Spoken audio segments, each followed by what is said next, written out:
Good afternoon, everyone, and welcome to the British Columbia Museums Association webinar. My name is Lorinda Culver, and I will be your host for today. Today's webinar topic is Creating Engaging Online Projects. This webinar will be presented by Megan Richardson. Before we begin, I'd like to acknowledge that BCMA offices are located on the traditional lands of the Songhees and Esquimalt First Nations. We are grateful for the opportunity to live and learn here in mutual respect and appreciation. We also recognize the traditional lands of the many nations across British Columbia and Canada where the work of the projects described in this webinar have been carried out. I'd also like to acknowledge and thank our webinar sponsor today, Lucidia. Lucidia is a software solutions company based in Richmond, BC. They develop collections management software systems that are suitable for libraries, archives, and museums, both large and small. Lucidia's motto is redefine how knowledge is shared, which is quite fitting for a webinar sponsor. We thank Lucidia for supporting BCMA as we seek to share knowledge through our webinar series. And as I mentioned, I'm Lorinda Calvert, your host for today. I'm also BCMA's Programs Coordinator. I've been with the organization for just over 2 months now, so please do bear with me if there are any technical challenges. If you are experiencing technical difficulties, please do email our office. Vanessa, our operations manager, is standing by to assist. A little bit of housekeeping before we begin. If you are reading this slide and hearing me talk, you are doing great. If you can't, don't shout at your screen because we won't be able to hear you. Simply use the chat feature at the bottom of your screen. It may be hidden, so if you hold your mouse either at the top or bottom of your screen, the feature menu should emerge. And use the chat feature to ask questions or make comments. I will read your comments or questions out to the host. Megan does have a lot to share with us today, and we have set some time aside at the end for Q&A. As I mentioned, this month's presenter is Megan Richardson, Director of the Virtual Museum of Canada. And now, Megan, over to you. I'm going to stop sharing my screen now. Hi, everybody. Thanks so much for having me here today. I'm just going to share my screen.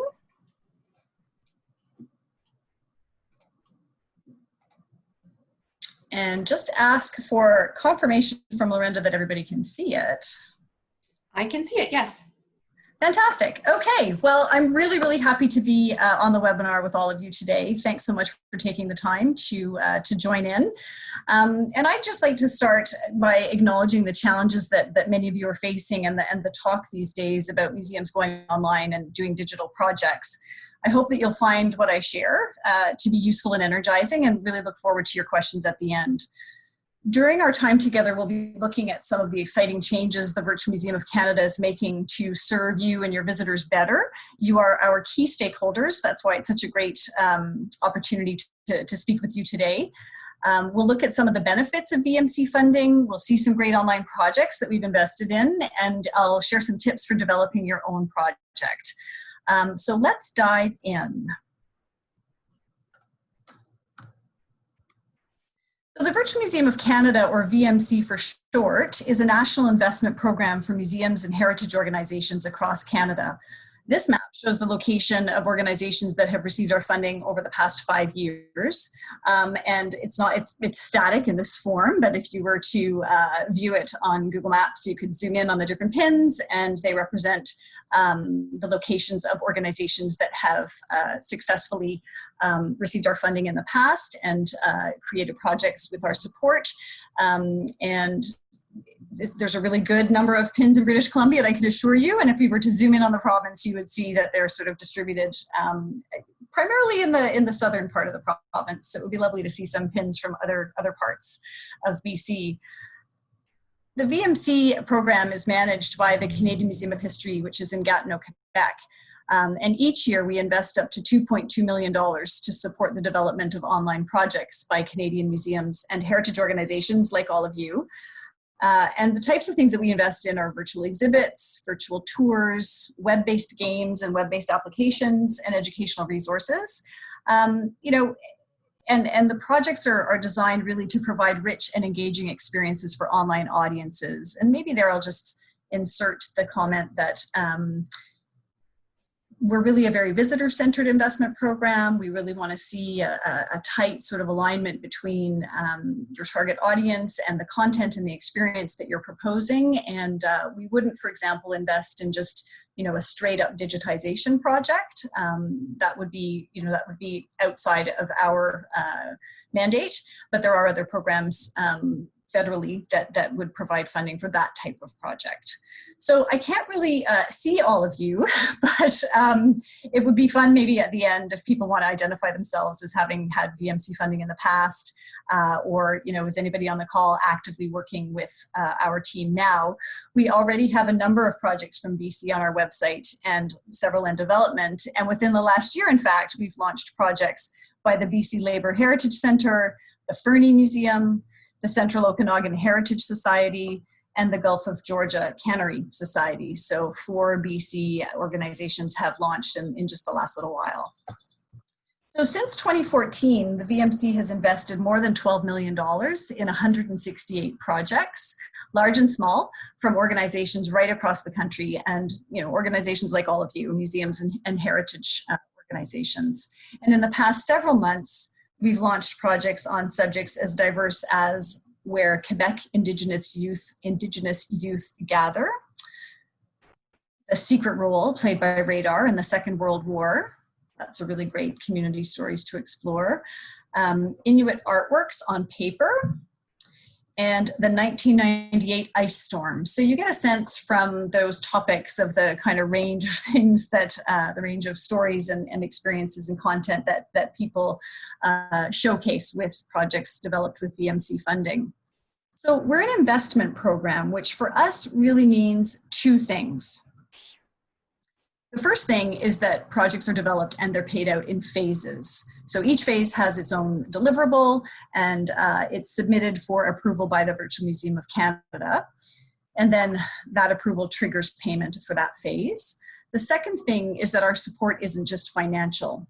An experienced program officer guides and supports you through the whole development process of your project, and digital technology staff also at the Canadian Museum of History advise on technical matters. And here is a picture of some members of our lovely team. So these are really exciting times for the VMC, which is why I'm so pleased to be doing the webinar with you today. It's a great chance to speak to you about what we're up to. And I will also say that I looked at the weather today in BC, and it's 9 to 19 degrees around your province, but it is 35 degrees here in Ottawa, which is unheard of for May 27th. And I'm teleworking from home, like so many of you are, and I'm in an upstairs bedroom where the air conditioning doesn't really reach. So it's probably a good thing that the video isn't on, but I will bravely turn it on at the end to field your questions. So just in terms of where we're at with VMC, we're in the middle or getting towards the end of a renewal period for the investment program. And it's really the product of conversations with lots of members of the community like yourselves to find out about how we can better serve the Canadian Museum and Heritage community with our funding. So some of the changes will be evident in our next call for proposals, which opens on June 17th. And other improvements will be launched later this year. But of course, plans can be impacted by the pandemic, so stay tuned. And you can also subscribe to our news update on our website, vmc.historymuseum.ca, if you want to stay informed about the program that way. Starting in June, on June 17th, when the call for proposals opens, there will be 1 annual call for proposals with 3 investment streams to choose from. In the past, we've had a call for proposals in the summer and fall period that deals with the medium and the larger investment streams, and we've had a call for proposals in the fall-winter period, which deals with the small investment stream. We're grouping them all this year under and going forward under 1 call for proposals. There will be 3 streams to choose from. The small investment stream offers $15,000 and gives you access to a custom-built WordPress template to build your own community stories online exhibit. And for those of you who aren't familiar with the community stories online exhibits, they look like this. Here's one from the Fernie Museum, a fairly recent launch. And the image on the left side is the landing page of the community stories project. And then there would be story pages that present different aspects of the main story. And then the slide, or on the right-hand side of the slide, you see an example of a gallery page from the Community Stories exhibit, where the content that's featured throughout the exhibit is gathered, and you can navigate that way by clicking on the images. We can also put audio and video clips in the gallery, so you have access to the content of the exhibit that way as well. So then we have our medium investment stream, which is $50,000 to $150,000, and the large investment stream, which is $150,000 to $250,000. And both of those streams help you to build an online project from scratch. Unlike the small investment stream, where there's the template to make the community stories exhibit, there is no template for projects developed with funding from the medium and the large investment streams. For these two streams, you need to work with a web developer or a digital agency to design and build the user experience from scratch using digital tools and technologies. So the medium and the large investment streams also include the quick pitch step, which is the result of conversations with the larger community about their desire to have feedback earlier on in the proposal preparation process. People felt that to go to the effort of preparing an entire proposal without really knowing whether they were headed in the right direction was maybe, you know, a bit too challenging, and that would be helpful if there was an opportunity earlier in the proposal process to get some feedback.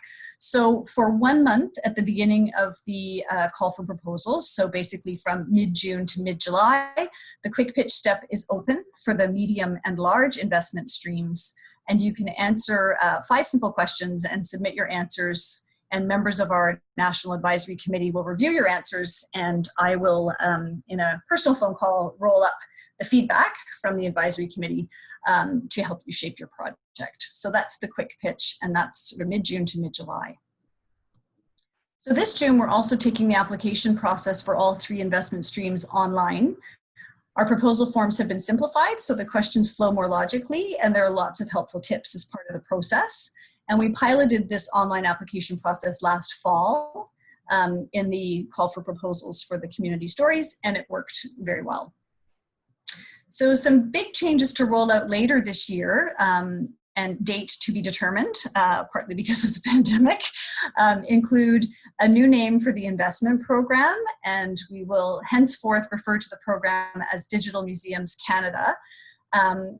The name Virtual Museum of Canada is singular and suggests a destination that we would draw people to so that they could have access to content. Digital Museums Canada is more in keeping with our new mission, which is to support the Canadian museum and heritage community in developing digital projects for their visitors so that they can share their stories and experiences more widely. So the digital obviously is self-explanatory. Museums, because we're really talking about the museum community that we serve, you being our key stakeholders, and Canada, for obvious reasons, it's restricted to Canadian organizations.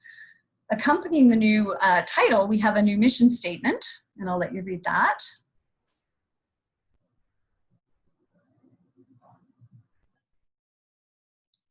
And there will also be new branding to go along with the new name, as well as a brand new website, which will include things like, obviously, information about the investment streams and how to apply for investment. There'll be lots of projects for you to explore for inspiration and information. There will be an archive of community stories projects, projects developed with that small stream investment. There'll be resources for doing online projects, a glossary of terms so you can understand the terminology that we use, and frequently asked questions as well, which have been directly sourced from the wider community.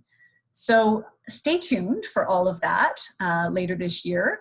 And that should really just give you a quick overview and an idea of what the investment program is and how it's changing. So what I'm going to do now is shift gears a bit and look at some of the benefits of doing an online project. And this part of the presentation really is the result of conversations with members of the museum and heritage community across Canada, the executive directors of provincial museum associations, and really being told that it's helpful if the program is able to clearly articulate why someone should apply for funding and why they should engage in this kind of work, what really are the benefits of that or the value of doing that. So I'm going to illustrate this part of the presentation with some projects that have received our funding. And the benefits can be broadly divided into two categories. We have benefits for users of the project, as well as benefits for the organization that creates the project. So we'll start with the benefits for the users. In terms of benefits for users, an online project can allow users, very obviously, to experience diverse stories and unique digital experiences. So in this example, it's a virtual exhibit called Hanging Out by La Boîte Rouge Vif and Indigenous youth from 5 Quebec communities who used 360-degree video to invite visitors into significant life moments and cultural activities in the youth's lives. This project was filmed primarily with a GoPro spherical camera and in 3D audio. So when you have your headphones on and you're exploring the project, the sound is incredibly rich and surrounding. And the users can navigate and explore these places and events at their leisure using their mouse. So you can scroll around in 360 degrees. And there are lots of other material, but the sort of the functionality of this is pretty high impact. And I would encourage you to take the time after the webinar with a cup of coffee to go on to virtualmuseum.ca and explore these projects. You can sort by most recent. You can sort by the streams right now on the website are called virtual exhibits, which would be the medium and the large, and community stories, which would be the small. And you can look around at what's been launched lately. This project is there and all the other ones that I'll show you, except for a couple that are in development. So through an online project, users can also access rich material. And this example is called Narrative Threads, Crafting the Canadian Quilt. It's a project by the Textile Museum of Canada, and it presents a diverse array of handicrafts and folk art. And the stories that accompany the objects reflect the role of the objects in shaping Canada. So the page I have up on the screen shows artifacts from Western Canada, curated by the Textile Museum, alongside artifacts sent in by the public. Another benefit of doing an online project for users is that users can fill a knowledge gap. This project, called Land of Thundering Snow by the Revelstoke Museum and Archives, looks at snow avalanches and their impact on people and nature in Canada. It's an incredibly rich, information-rich resource. There's a lot of great video, and there's a call to action for people to help gather information about avalanches. There's information about staying safe. There's a historical view as well. There's science that looks at how an avalanche, is built. So filling a knowledge gap sort of seems like a good fit, amongst other things, with this particular project.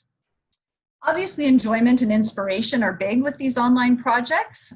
This is one called Images on Stone, a virtual exhibition on rock art in Canada that was done by the Musée de la Civilisation in Quebec City.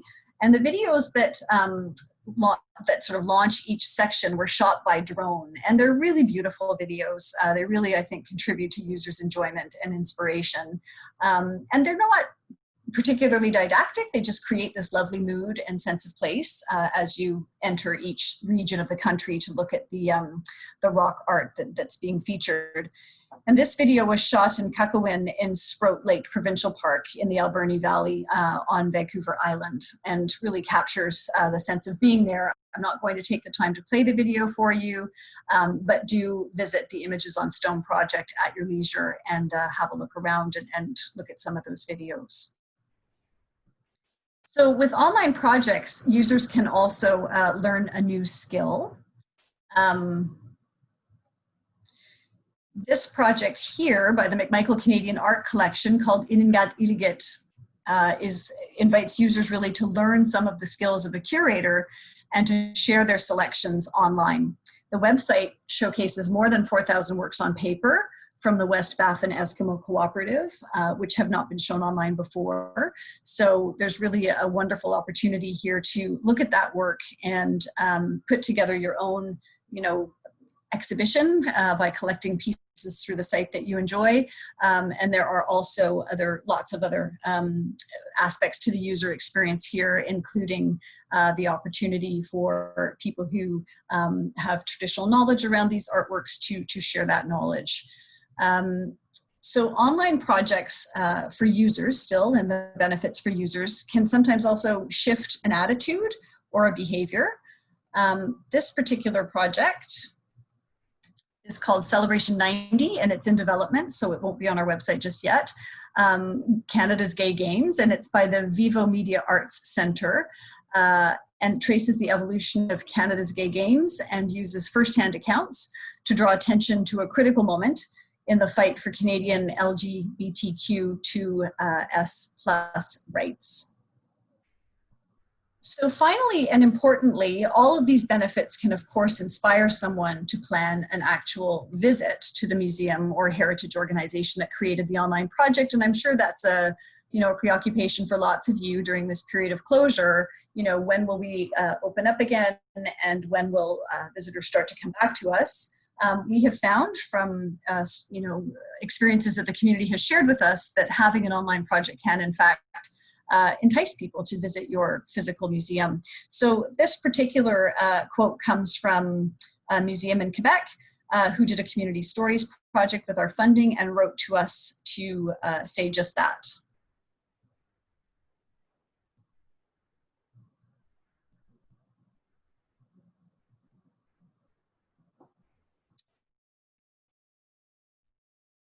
So, and it was quite a specific project as well. It's an exhibition on eel fishing, and they found that, interest in the virtual exhibit did drive some traffic to their museum. So that's great. In terms of benefits for organizations of doing online projects, so we've just looked at benefits for users, but what about benefits for all of you? Why should you engage in this work, and what value does it bring? We do find that, first and foremost, organizations can create dynamic user experiences. This is a virtual tour of the Potlatch Gallery by the Umista Cultural Society, and it lets you explore the gallery spaces and zoom in on key objects. Text and videos of the objects and audio recordings also enhance the experience. So you'll see on the slide the floor plan of the galleries in the upper left. It's not active right now, but you can certainly experience the virtual tour at your leisure afterwards. But you are able to navigate around the gallery spaces using your cursor or your arrow keys, and zoom in on objects and rotate them in 360 degrees and see how they've been made. And then there are audio and video supports and many, many other things on this project called Living Tradition. But if you are interested in the virtual tour, you'll see in the navigation bar at the upper right the virtual tour. So I would encourage you to spend some time there.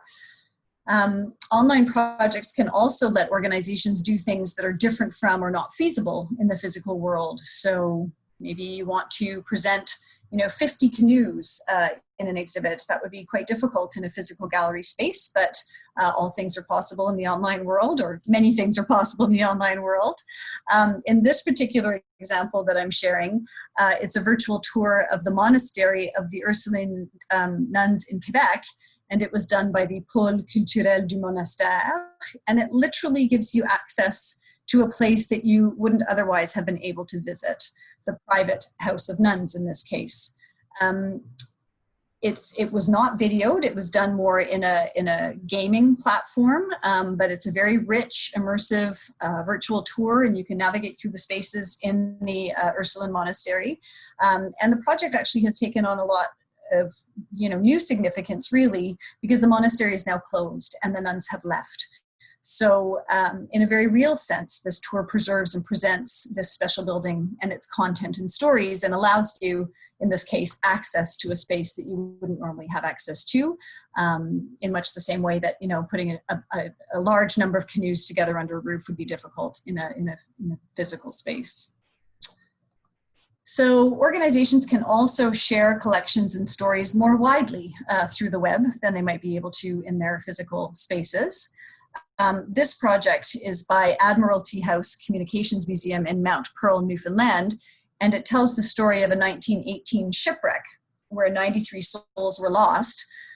In an interview for her local CBC radio, museum manager Sarah Ryan spoke eloquently, and here's a quote from Sarah, about how the virtual exhibit will help reach people all over the world and help locals learn the history especially while museums are closed to the public because of the pandemic. So Sarah gave this great little interview that really encapsulated some of the key benefits to organizations of doing online projects, and of having one already available online or in development, and getting ready for sharing online.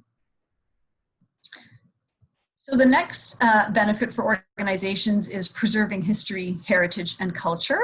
Might seem like an obvious one, but there's a lovely example here from the Stolo Research and Resource Management Center in Chilliwack, BC. And among much other rich content here, this website, Squelet's, the Stolo Coast Salish community in the Fraser River Valley, uses audio recordings of the endangered Hulkameelum language to educate visitors about the nature and the significance of this nation's knowledge and cultural heritage. So when you click on the word, you hear it spoken, so you hear the proper pronunciation and their definitions given. And this is just one element of a very information and information-rich and experiential site about this community in the Fraser River Valley. So a really lovely one, and the idea of preserving this language and this history and heritage and culture in this digital form is very strong. So online projects can also highlight new research by an organization. So research goes on all the time. There are archaeological digs happening.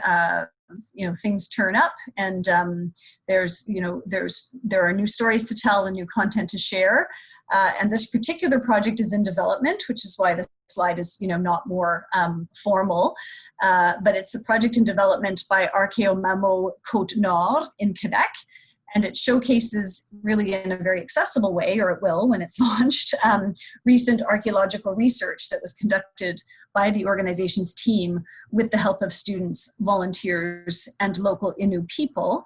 And the findings that they uncovered yielded really rich information about the first occupants of an area along the St. Lawrence River. So to be sharing that material in a new project online is very exciting for that organization and for us as a key funder. So digitizing some of the collection is another benefit to organizations of doing an online project. And here I'll just underscore that we would not invest in a straight up digitization project. So if you approached the VMC investment program with a request for funds to digitize an extra 10% of your collection or 20,000 photographs, we wouldn't invest in that kind of a project. We're really looking for projects that propose a rich visitor experience and that have a target audience in mind and are developed according to the needs and interests of that audience. But if you do have content that needs digitizing as part of that overall endeavor, it would be an eligible cost. So you can digitize some material if it directly supports the user experience and the project that you are developing with VMC funds. So here's a project called Touring the Gaspé Peninsula, the history of an epic road trip. It's one of those community stories projects in the template that I told you about earlier on. And it's by the Jardin de Métis. And it tells the story of a well-known and well-loved sightseeing circuit. It showcases, in this case, the organization's documentary collection, which you can see examples of on the right side of the slide. And their collection tells the story of the Gaspé tour, from building the road to creating a very popular holiday destination. So there are some other benefits to doing an online project that are reported by many, if not most, of the heritage and organizations and museums that we work with. We often hear about improvements in the digital, museological, and storytelling skills of staff and volunteers. And here's a nice quote from someone who did a community stories project with us.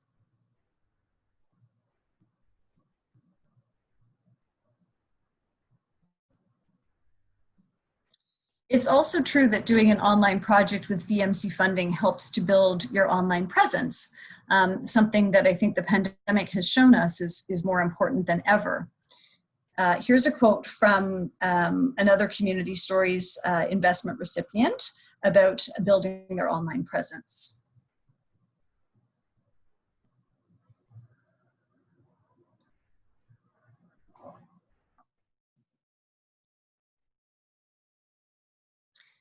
We also hear from people regularly that the projects that we invest in allow the organizations to reach existing audiences, so audiences they already have, and also to go out and reach some new audiences. And here I would encourage you to think about the example I gave earlier about the Newfoundland shipwreck story being shared on CBC Radio, that was shared on CBC Radio, being able to reach more people because the story is now online. So organizations often also report growing their networks and building new relationships. And this is a recent project from the Association des Pourvoiries de la Mauricie, which is about the evolution of fishing in the region. And it benefited greatly from the collaboration of the Council of the Atikamekw Nation.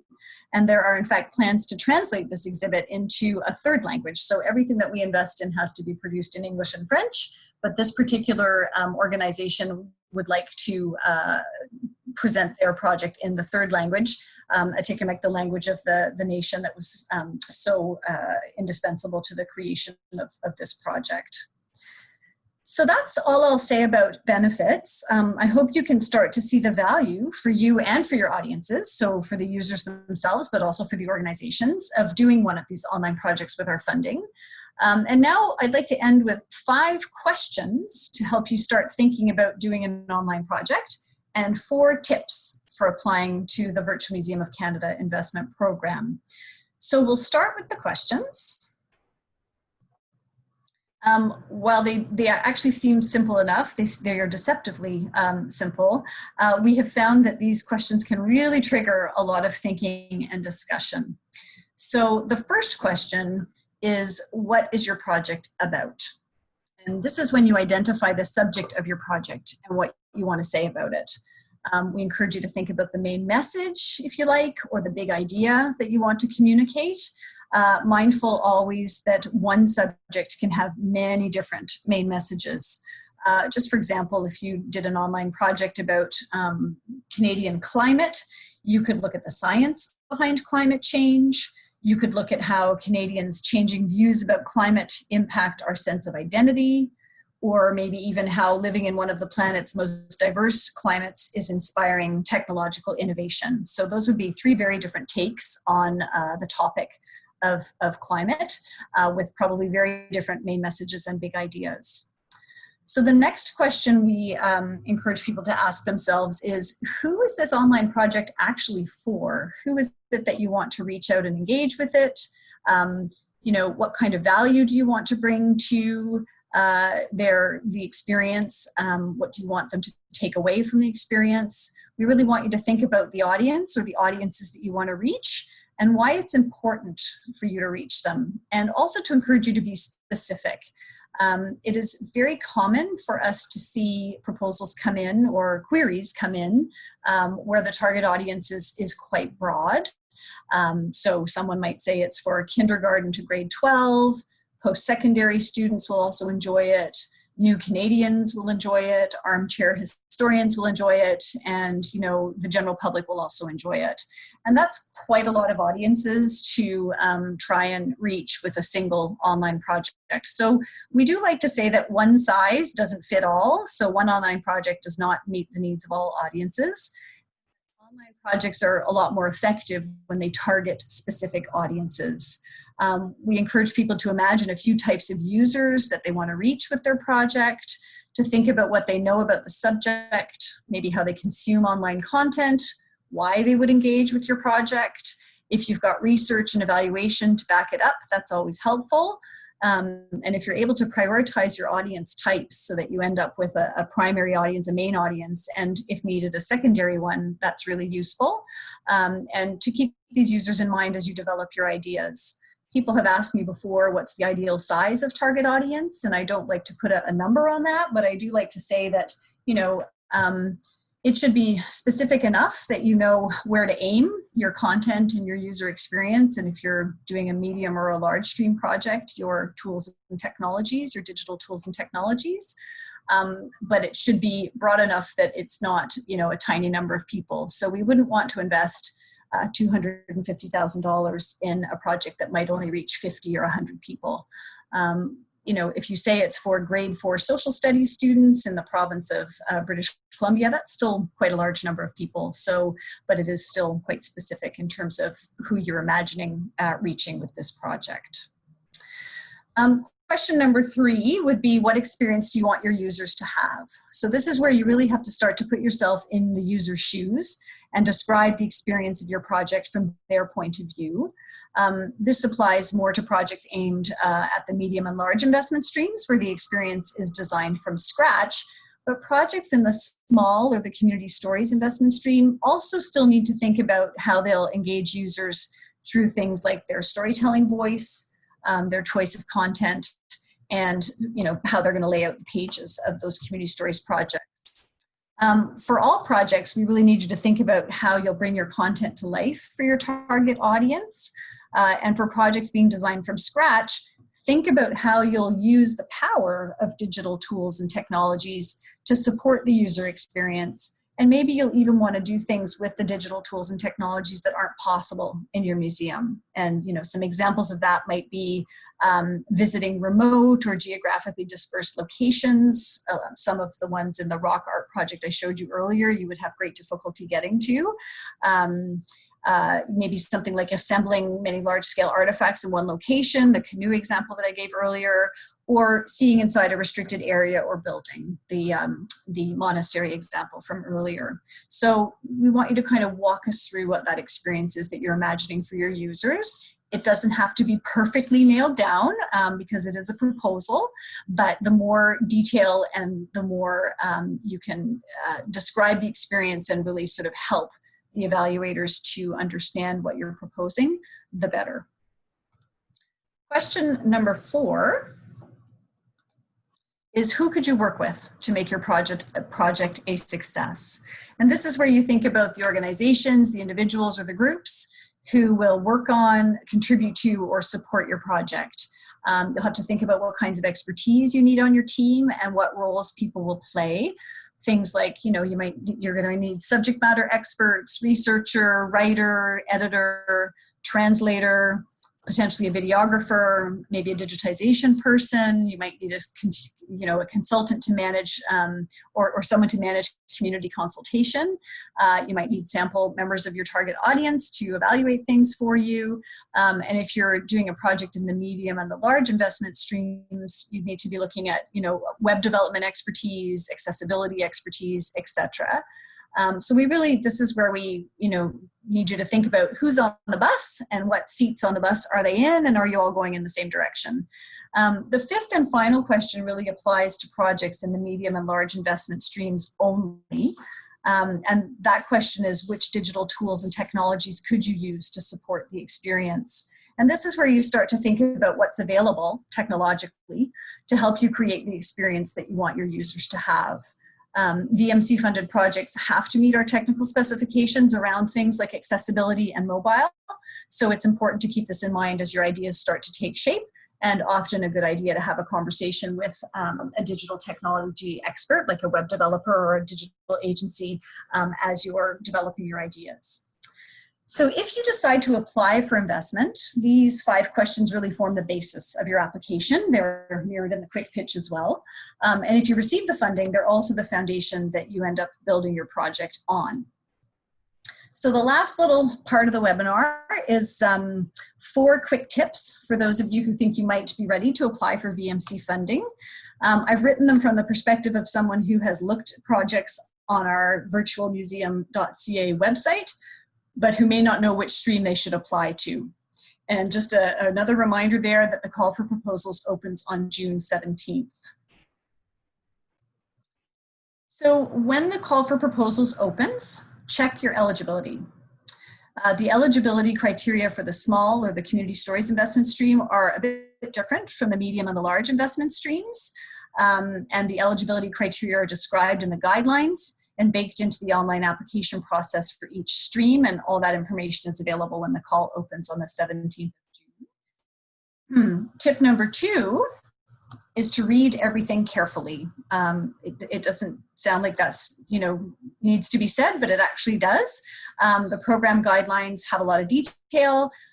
We hope that we hear that they're pretty clearly written and comprehensive, but there is lots to read and to understand. So do read the program guidelines for the investment streams you're interested in.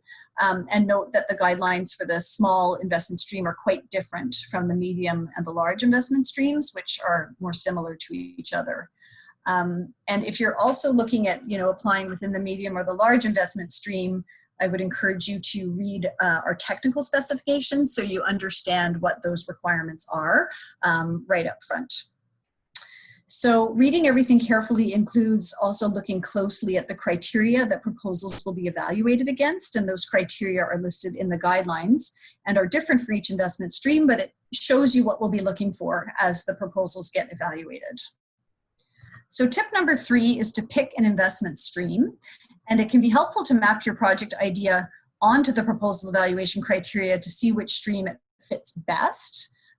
If you're still not sure which stream is right for you and you think that if you're stuck particularly between medium and large, you can submit a quick pitch to get some early feedback on your project idea, or work up a rough budget and see where you're landing in terms of amount of investment requested.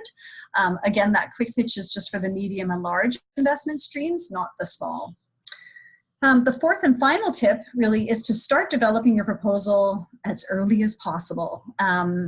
Try not to leave it till the last week, and try not to leave uploading it into the online application till the day of. That can cause panic that you really don't need. So start early. You can create an account on the application portal and log back in and work on it and save your work, and keep coming back to it and develop your ideas that way. When you're developing your ideas, you're going to really need to think hard again about your target audience. You're going to need to talk to your team and make sure that everybody's sort of on the same page in terms of the program documents and what the expectations are throughout. So, and then a bonus little tip is to contact us if you have a question. We are, of course, here to help. So I hope this has given you an idea of what the Virtual Museum of Canada Investment Program is all about. And I really hope that you're encouraged and excited by the benefits that online projects can offer both your users and yourselves as museums and heritage organizations. And, I hope that you'll potentially use the questions and the tips to start thinking about your own online project.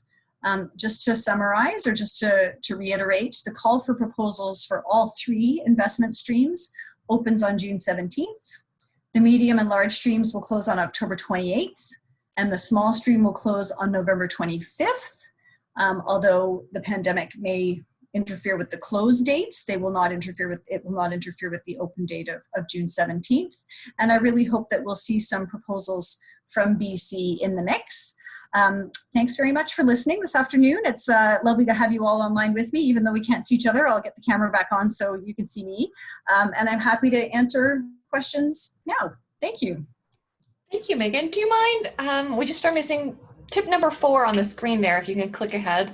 Oh, sorry. Just so that we can capture that in the recording here. There you go. Develop your proposal. I think you went one too far. There you go. Beautiful. That's excellent. Just so that we can capture that in the recording. Thank you so much.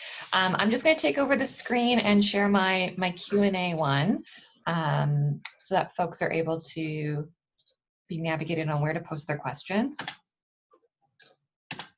So if you do have any questions for Megan, please do use the chat or Q&A function. I hope that you can hear me. I got a question at the beginning of the webinar when I was doing my introduction that the sound was very wonky, so I hope that I'm coming through clear.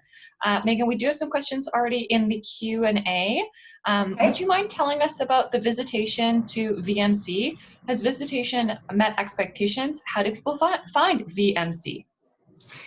So visitation to VMC is usually pretty steady. We obviously saw a little spike of interest when the pandemic hit and people were locked down at home and looking for digital resources to enjoy and to learn from and seek, get inspiration from. But because our primary target audience going forward is the museum and heritage community in Canada, we that's who we're really trying to reach out to with the new website. We're transitioning over to that. And we do have regular contact with the executive directors of the Provincial Museum Association. So I have calls with all of them at least twice a year, sometimes more often than that. And we do use the Provincial Museum Associations to send out information that we have. So there was a 2-pager that went out last year about the benefits of the program, much of what I've outlined here today. And people can also sign up to receive our newsletter, and there will be, even more sort of rich content around that once the new website launches later this year. So those are ways that we reach our key stakeholders, which are all of you. Thank you. We have another question here. It's from Kat. Thank you for your presentation, Megan. I was curious about your point about working with digital web developers for the medium and large investment streams. Would a collection management system developer, bracket, Lucidia, Archivematic, or Whirligig, close bracket, be eligible developers to work with? So I can't make a pronouncement on that in this particular context. What we do encourage people to do is to put together their team, as they're developing their proposal, and have those conversations with potential digital partners. And if they feel like they have a partner who, can help them deliver on their vision, or a collaborator who can help them deliver on their vision and wants to be a part of that broader team, and there's a nice fit between what that agency or developer's skill set is and the desired user experience, then that agency or web developer can be named in the proposal alongside the lead organization submitting the proposal. And then it's all, the actual evaluation of that is rolled into the evaluation period once the call for proposal closes. Thank you. Someone just added, I believe this goes along with the initial question about expectations and visitation. I'm sorry, there is no name attached to the question, so I'm unsure, but they did clarify audience rather than partners. So I believe that's connecting to visitation for audience. Oh, I'm sorry, maybe I misunderstood. I thought the question had to do with visitation to the virtualmuseum.ca website. So if this is the right interpretation of the question and the person is asking about visitation to the museum after they have posted their project online, we don't have the statistics for that particularly. We do require people who receive our funding to incorporate Google Analytics functionality into their project, so that they're able to gather that data as throughout the project's life online. So that is something that is kind of baked in, if you like, to the projects that we invest in. So you would have Google Analytics data for your project to be able to see how often it's being visited. And if you're asking about visitation to your physical space, I'm not sure if that was another flavor of the question. We don't have that data per se. Thank you. I hope that answers that question. I would love to know, and I'm not sure if any of the organizations you mentioned in the presentation are here, but if they are, if they'd like to drop into the chat and share, that would be fantastic. If not, no problem. I personally am just curious to know what the numbers look like in regards to engagement with their pages. I don't see anything more in the Q&A or chat. Megan, do you have any last thoughts for us before we wrap up today? I think just to sort of maybe reiterate, thanks, Lorinda, the fact that that the projects have to be bilingual, so they must be produced in English and French. That there are, technical requirements that we have around the projects, around things like accessibility and mobile. Those kinds of things have to be respected for all of our projects. It came up in a webinar that I was doing this morning. How does it work for hosting? So the medium and the large, the projects funded through the medium and large investment streams have to be hosted by the organization, or the organization that's leading the project has to make arrangements to have the project hosted. We will feature the project on the Digital Museums Canada going forward website for a period of 5 years. Thereafter, the organization would continue to have it on their website, presumably. And in the case of the the projects created using the small investment stream, those community stories projects, we host all of those projects on our servers, kind of an added service to the community, and point to them on our main website for 5 years, after which point they would be part of the Community Stories archive, which continues to be hosted by us. So that's just a word about hosting. And I think those were, some of the things that came up this morning that I could just, shed a little more light on or give a little more detail around. Thank you. And actually, one more question just snuck in here that I think is quite fitting, especially during these times. Will this year's proposal and evaluation process be any different than in the past? Are there any new considerations emerging given the closures over 2020? And if so, how? So the process is quite similar to how it's been in the past, apart from what I mentioned in terms of the 3 investment streams being part of the same one call for proposals. So the dates have shifted a little bit there.